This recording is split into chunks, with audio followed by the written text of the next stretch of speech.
So say in the collaborative space, the contract between collaborators, what do you think is one important, the first thing that maybe comes to mind that a creator should not gloss over if they're reviewing their own contract? Well, it's a two-part thing. You have to think about exactly how the potential revenue is going to be split between the parties. So let's say you have a writer and an artist, they're collaborating on a deal, and how are they going to split? Let's stick with the Netflix thing. How are they going to split the streaming TV revenue?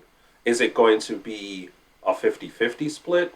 Is it going to be more for the writer because he wrote the script? Is it going to be more for the artist because she designed the underlying material?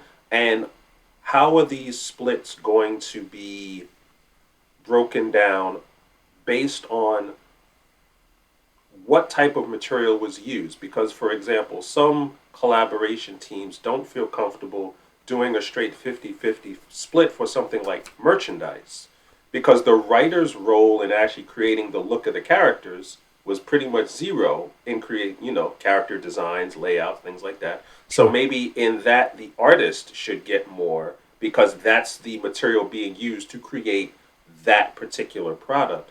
Whereas if you're talking about a comic book being turned into, I don't know, a stage play or a comic book being turned into a novel, then maybe the writer should get more of that because it's the actual script that is being more utilized than the look and feel of the characters that are being created. The other big piece that's related to that is how profit and revenue are defined. It is one thing to say, let's say a deal comes in for $10,000 and it's a 50-50 split. Well, both sides might be expecting $5,000, but there are might be costs that are taken off what they call off the top. So you have the $10,000 might be the gross revenue that comes in. But if you guys are deducting things like production costs, printing costs, distribution costs, marketing costs, everything else, before you do that split, you might realize that at the end of the day, there may only be $2,000 left.